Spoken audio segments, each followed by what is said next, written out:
Good morning all. Let's begin with a fun activity. Let's begin our day. What is this?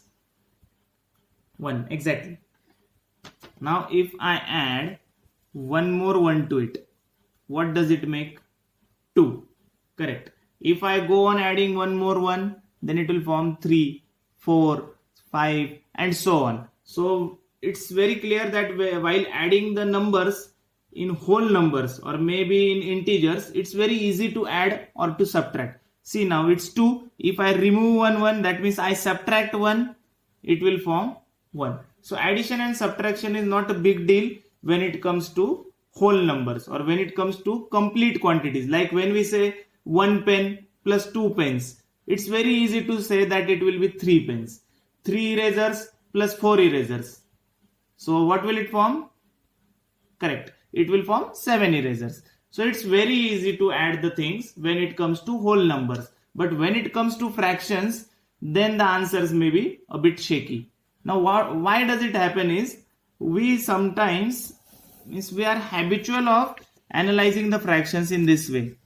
5 upon 7 means we say 5 out of 7. 9 upon 10 means what? We say 9 out of 10. But what about this fraction now? 11 upon 10.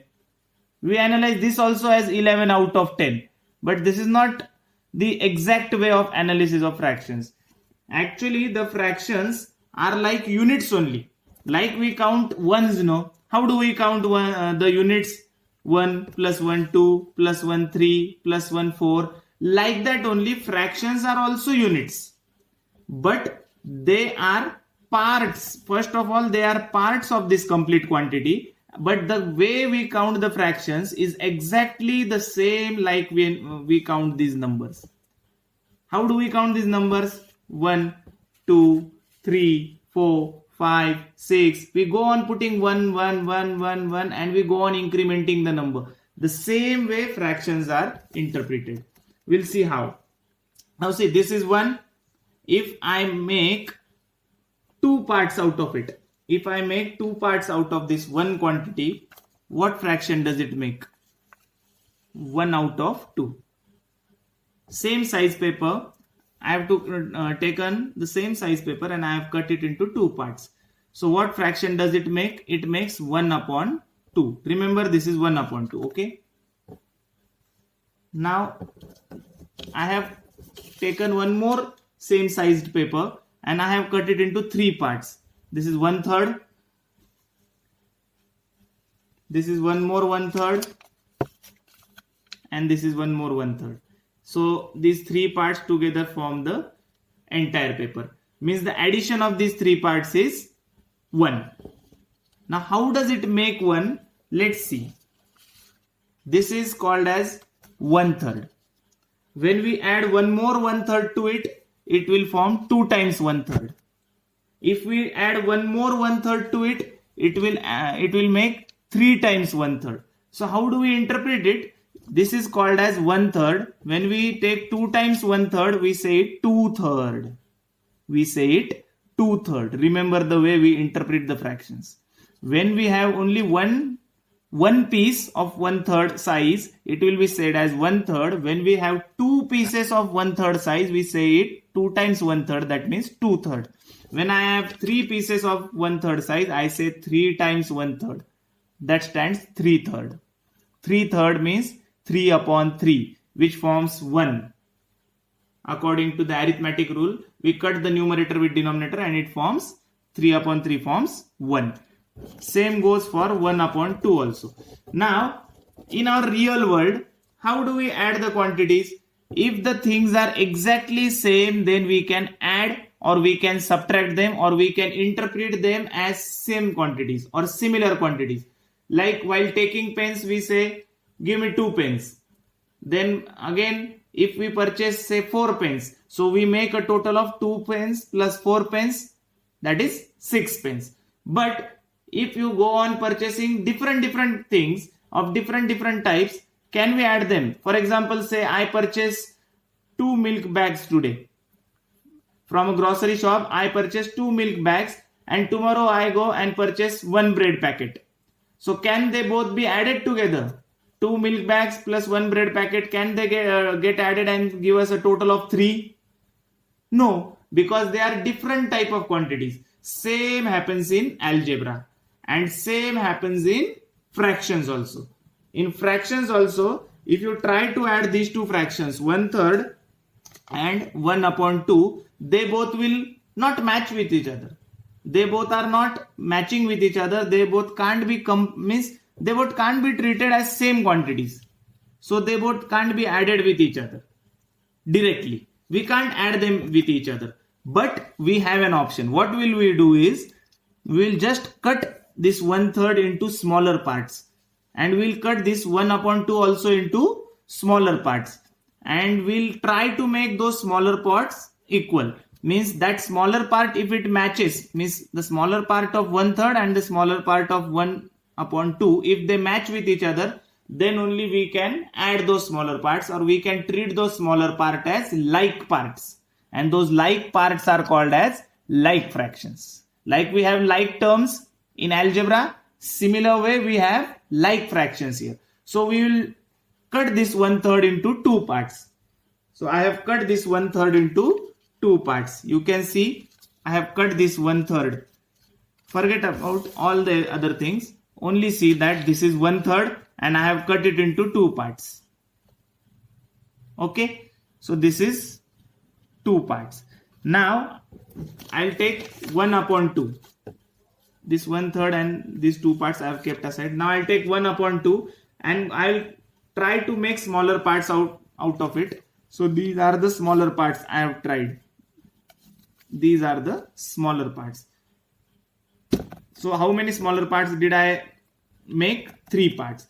That means I was able to make 3 equal sized parts out of that 1/2. I could have made 4 also. But what I wanted was the smaller part from this 1/3. Now see, this was 1/3. I had made 2 smaller parts which would occupy the 1/3 completely. And this was 1/2 and I have made 3 smaller parts out of that. Now if I compare these smaller parts, they are exactly matching with each other. They are exactly coinciding with each other. They are exactly of same size. And if I turn it, you can see it easily that it is 1/6. And this is what we call as making the denominators common. Okay. So we are trying, we make the denominators common and we operate on fractions. But this was just a demo to show that why do we make the denominators common and what is the actual meaning behind making the denominators common. The actual meaning of behind making the denominators common is that we actually go on dividing these parts also into smaller parts. Means this 1/3 is also broken into even smaller parts. Then this 1/2 is also broken into smaller parts. And those parts are tried to make of common size. Means those parts we try that they should be of common size so that they will be comparable with each other.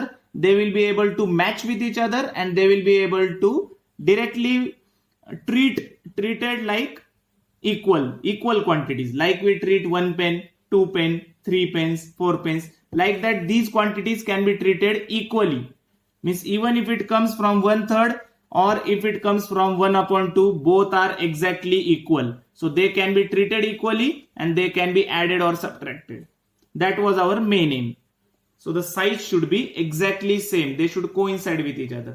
And that's why we try to find some number which comes in the table of 2 also and which comes in the table of 3 also. So there are infinite numbers which come in the table of both. There are infinite numbers. Okay. And any number will do for us. Even smaller parts of these two will also do the same job which 1/6 is doing. Even 1/12 will also serve for us. It will also be a good choice. 1/12 is also a good choice and 1/12 will also serve the actual purpose of our example. But why do we take 1/6 only? Because 1/6 is the closest one. 1/6 is the closest one. It is the least common multiple. Otherwise, other multiples are also there. There are infinite number of common multiples. But we want least common multiple. Why? To lessen our efforts. we always like to lessen our efforts. We want less efforts, and that's why we try some number which is common multiple of both also, and which is least also, smallest also. So how to find the least common multiple? There are infinite ways of finding least common multiple. Anybody can still discover any new way to find least common multiple. But I'll tell a shortcut trick. What we do is, whatever numbers are included in the denominators, we'll just take the larger number and start reciting its table. Like 3. 3 is greater number. I'll recite the table of 3. 3 ones are 3. I'll just check whether that number is coming in this table or not. I am already reciting the table of 3, so no need to check whether it comes in the table of 3 or not, because it will come only because I am reciting the table of 3 only. So I just have to check whether that number comes in this table. So 3 does not come, 3 ones are 3, 3 does not come in this table. 3 twos are 6, 6 comes in this table, done.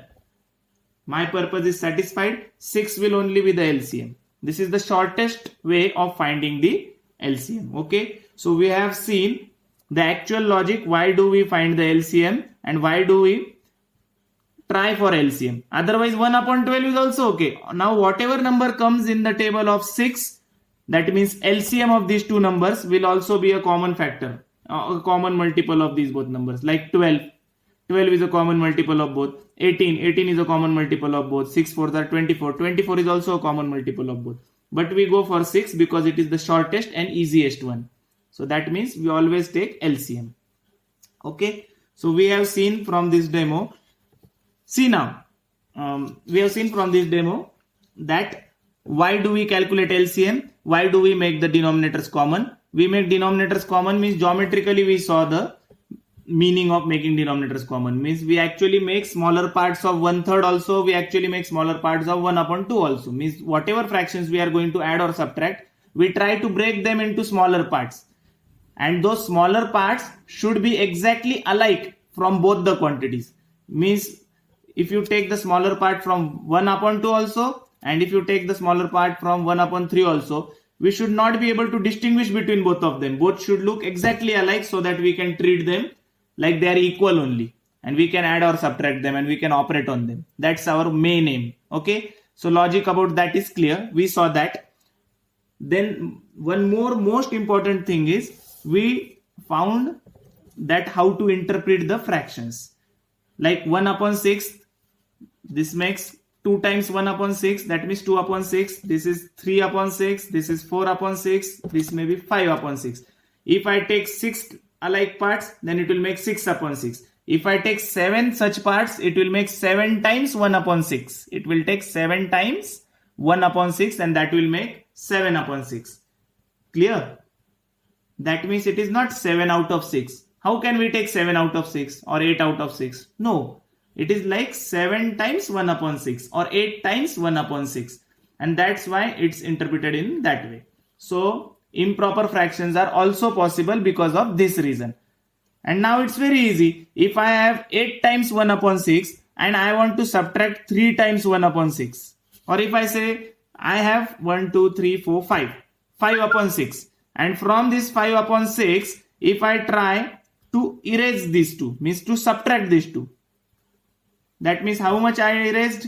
2 out of 6. I erased 2 out of 6. How much remains? 3 out of 6. So easy, no? That means fractions calculation is not difficult at all. It is like units only. But the thing is that the unit is not 1. The unit is 1 upon 6 here. When the denominator is 4, that time the unit is 1 upon 4. When the denominator is 3, that time the unit is 1 upon 3. Whatever we'll count in terms of 1 upon 3. Okay? Like one more example I'll take. This is say 4 upon 6. Now 4 upon 6 is available with me. If I add 1 upon 6, what will it make? 5 upon 6. If I add say 2 times 1 upon 6 to this, it will make 6 upon 6. Now if I subtract 5 upon 6 from this, what remains? 1 upon 6. See, it's so easy to calculate the addition and subtraction problems. When we get the logic, how to count the numbers. The unit will be 1 upon 6 in this case. Okay. Thank you.